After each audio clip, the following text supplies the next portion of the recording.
Look here and let me know. Looks up. Hello, hello. Can everyone hear me okay? Yeah. Sweet. Okay, so, yes. Danger! Look here and let me know. You can ignore the bottom text. That's just me being an idiot. So, for anyone who doesn't understand the context for the bottom text, the title is 3 BTS songs stacked on top of each other with no trench coat. And they're all from the same album, so I decided I had to make the title slide look like the album. That's it. So, who am I? Whomst, if you will. Well, I'm Cell, or Fruit, or that BTS nerd. I'm a SOC analyst currently working at Ituya Shore, and a student at the Open University.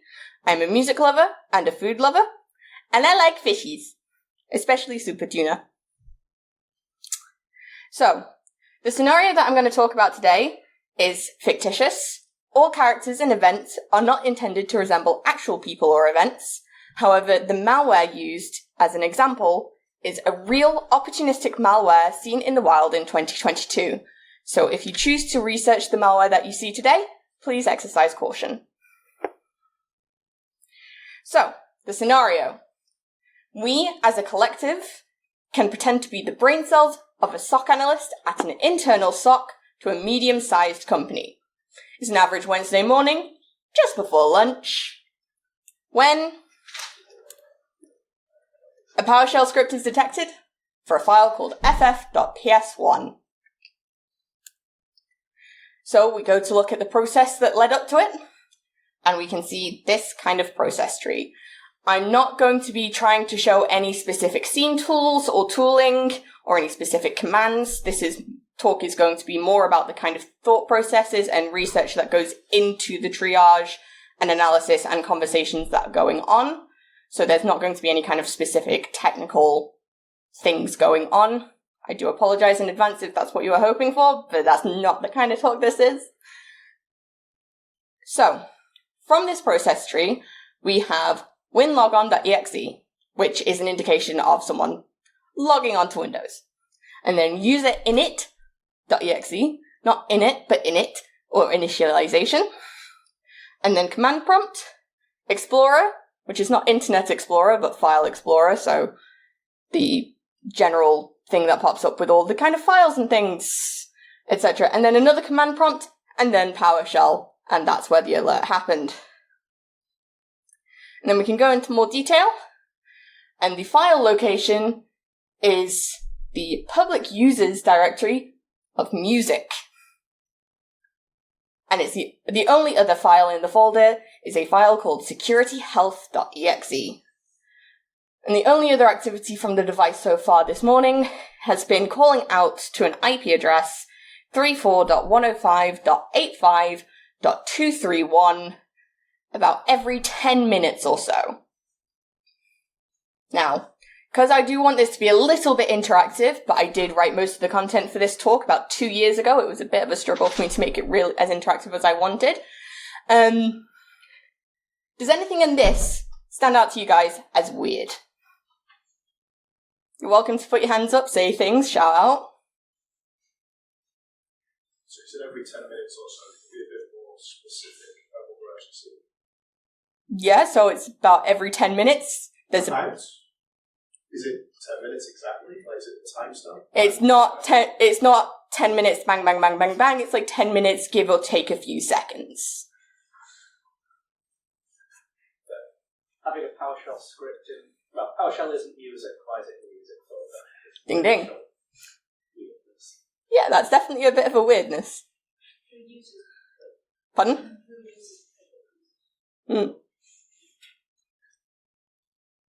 So, one thing I will say is that the kind of public users tends to be kind of like shared files across all of the users on a device.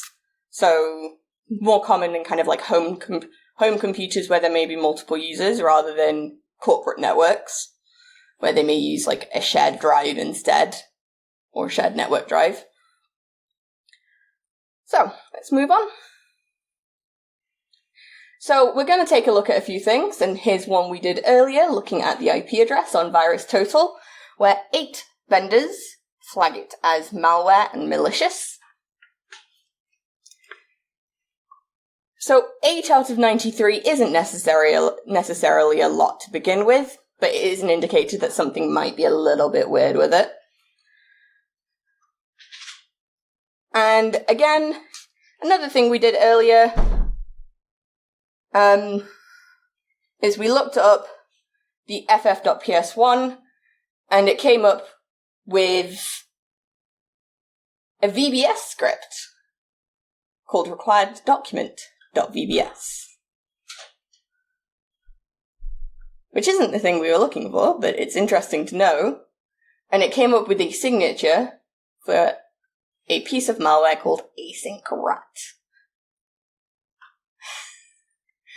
So we can make a note of that and come back to it later. But from here, so with what we have right now, should this stay an alert? Or should we be escalating it to an incident? Should be an incident, yes. So, finding out where it came from, we do some MDE queries to show no other devices have the securityhealth.exe file. The device has a few other PS1 files, as well as requiredDocuments.vbs in a user's temp folder. And the user is Karen Rich, an executive assistant. Now, in this case, an executive assistant doesn't mean like the head of all the executives. She is an assistant to an executive in the company. So the evidence we have so far is this IP address, this ff.ps1, among a few others that are dotted around through her temp folder, securityhealth.exe, and requiredDocuments.vbs. And while we carry on investigating the lot through our logs, our colleague in the team is going to go talk to Karen and see if she's noticed anything funky going on with her device and isolate it from the network so it doesn't communicate out and spread what we have already. So we're going to do some OSINT on the files. So from the OSINT, we find a site called Hatching Triage, which has deobfuscated the VBS and actually showing this PowerShell script directly. So before I go explaining what it says, does anyone want to share what they think it's doing? Network connection. Mm-hmm. Is that what they stream then? We'll get to the variable invoking the script. Yeah. So just to share it for the sake of the recording and things, it's connecting it to that IP address that we were noticing the connection to, and downloading this HTML file, testavast.denf, and then calling it as a string, reading to end, and then invoking it as an expression. So, to avoid detection, the VBS script is calling this PowerShell script as a text file, and then converting it into a PowerShell script as part of the command. It's coming from the IP address the device is communicating with, and the wonderful thing is we can use tools like urlscan.io to look at the text file without physically visiting the site. The text file is a PowerShell script. It's looking for antivirus on the device and specifically looking for 4 different antivirus solutions: ESET, AVG, Avast, and Malwarebytes. If the files associated with any of these antivirus solutions are found on the device, the securityhealth.exe file is put in users/public, otherwise it's put in users/public/music. Now our corporation is using McAfee, which is why it was put in music. Additional processes call other PowerShell scripts that are stored within the server that it's communicating with to disable the antivirus software on the device, presumably for any later stage attacks. The script then stops for 10 seconds and then attempts to establish persistence. As long as the installation is successful, the device will run securityhealth.exe at startup as a process disguised as Google Update. This will run 10 seconds after Windows has started. This is another technique used to avoid detection. If a user tries to run Task Manager for any particular reason, it will look like a normal process because it will show as Google Update rather than what it is, and the name of the exe is another detection avoidance technique because it mimics a genuine service from Windows Defender. But have we confirmed a successful infection? What do you guys think? Not yet. So our colleague has come back from talking with Karen. She's quite upset to have found out that she's caused a tech problem. She was submitting documents for the executive she's responsible for to a service and had received an email saying that there was a problem with the documents. Please click on this link. She clicked the link about 10 minutes before the alert we saw. She had left her device on and confirmed she won't log on to another device until we give the okay to do so. Rather than grabbing a copy of the email from her device, we'll use our tools to make a copy from the email server. So we go into the email server and find 2 emails relating to submitted documents. The first confirms receipt, saying we have received your documents for travel, and the sender address of this email shows a domain that matches the service that Karen was communicating with.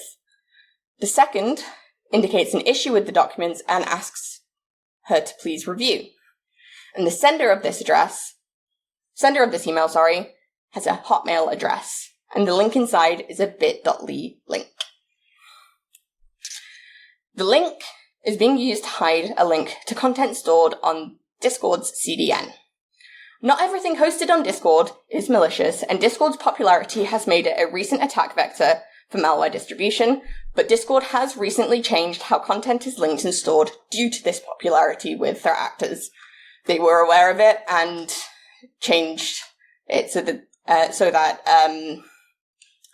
the CDN links are no longer permanent, so they can't directly link out to the CDN, so can't distribute malware permanently through Discord anymore.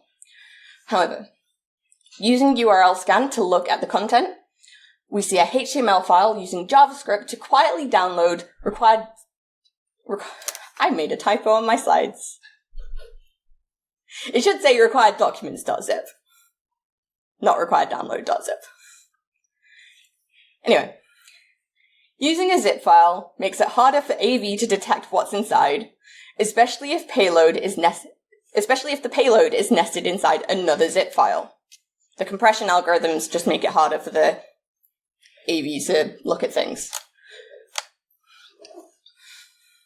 So just checking in with what we know so far, our OSINT has identified the file's and IP address as being related to a piece of malware known as async rat. We check our internal systems for the file hashes associated with async rat, and other than the files we've already found, there's nothing to see. The signs of a successful infection are specific registry keys on the infected device. We visit Karen's desk and check for them, and they aren't there. Congratulations! Another day with an uninfected network. Yippee!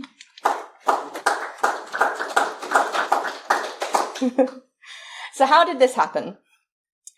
Threat actors had infected the Thai consulate and were monitoring for requests for COVID passes for visitors to the country. An executive for the company was planning to visit Thailand on business and required a COVID pass as part of the entry requirements, which Karen was handling as his assistant. She had no reason to consider a request to verify documents she had submitted to the Thai consulate as suspicious. So, helping to make things a little safer after everything has happened, we sit down with Karen and offer her a biscuit and a cup of coffee or tea, and talk her through some steps she can take to make sure an email is genuine. Things like how the confirmation email came from the consulate website and the malware email came from a Hotmail email address, and how she can check that. We also show her how to safely check links by hovering over the link without clicking it, and that bit.ly is a URL shortener, and how to find the place it redirects to without having to click it, through techniques such as adding a plus to the end of a bit.ly URL by copying it into the address bar without pressing enter. And of course, if she isn't sure, we point out the report phishing button in Outlook, which will direct the email to our team to review. Hey, Stephanie. Thank you very much.